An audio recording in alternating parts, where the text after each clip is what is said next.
বিহারে শুনতাম, এগুলো সব মোদিজি আসার আগে শুনতাম, দেখতাম। তখন অতটা ইলেকট্রনিক্স চ্যানেল ছিল না। এর নতুন টেন্ডেন্সি, যেখানে হিন্দুরা সংখ্যায় কম আছে, তাদেরকে বিভিন্ন জায়গায় আটকানো হয়েছে এবং ফাইনালি কয়েক লক্ষ হিন্দু আজকের ভোটদান থেকে বঞ্চিত হয়েছেন, যার বেশিরভাগ অংশটাই ডায়মন্ড হারবার লোকসভা কেন্দ্রে। আমরা হিঙ্গলগঞ্জে যেখানে করেছিল, পরবর্তীকালে ওরা সাহস নিয়ে বেরিয়েছে এবং কেন্দ্রীয় বাহিনী কিউআরটি, তারা কেন্দ্রীয় বাহিনীকে নিয়ে অনেক কথা বলছেন, সংখ্যায় বেশি কিন্তু আরো বেশি অ্যাকশন চাই, কিন্তু তারা সংযত আচরণ করেছেন। ব্যাসিভ যেটা হয়েছে রিগিং, সেটা হয়েছে আপনার ক্যানিং পূর্বে, জীবনতলা এবং অ্যাডজয়নিং এলাকাতে, আর ডায়মন্ড হারবার জুড়ে।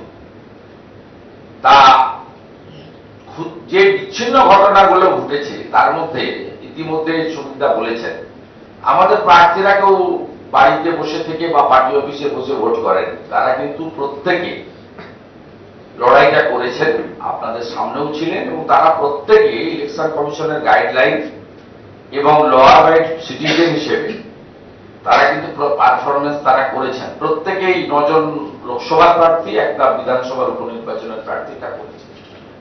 আপনারা দেখেছেন বরানগরের এক কাউন্সিলর শঙ্কর রাউতের নেতৃত্বে কিভাবে বরানগর বিধানসভার আমাদের কার্যালয় ভাঙা হয়েছে এবং সেখানে থাকা পার্টির অফিস ইনচার্জকে ফেলে মারা হয়েছে।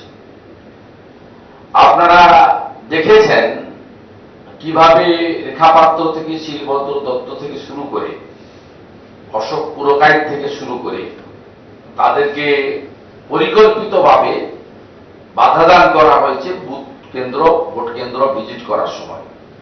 আপনারা ডায়মন্ড হারবারে দেখেছেন কেন্দ্রীয় বাহিনীকে অ্যাকশন করতে না দিয়ে রাজ্য পুলিশ 4 ঘন্টা ধরে আমাদের প্রার্থী অভিজিৎ দাসকে ফলতাতে রাস্তার উপরে আটকে রেখেছিলেন কার্যত, যাতে তিনি অন্যান্য বিধানসভা এবং বুথে যেতে না পারেন।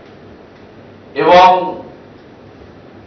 আপনাদের একটি সাংবাদিক বন্ধু, তিনি সহ সারাদিনে আহতের সংখ্যা শতাধিক, তার মধ্যে বিভিন্ন হসপিটালে প্রাইমারি ট্রিটমেন্ট করে 50 বাড়ি গেলেও 40-45 জন হসপিটালে আছে, বিভিন্ন হসপিটালে, ক্যানিং হসপিটাল থেকে বসিরহাট হসপিটাল, আর কলকাতার বিভিন্ন প্রাইভেট হসপিটালগুলোতে আমাদের উদ্যোগে, বিজেপি পার্টির উদ্যোগে বেশ কয়েকজনকে আনা হয়েছে যাদের হেড ইনজুরি আছে।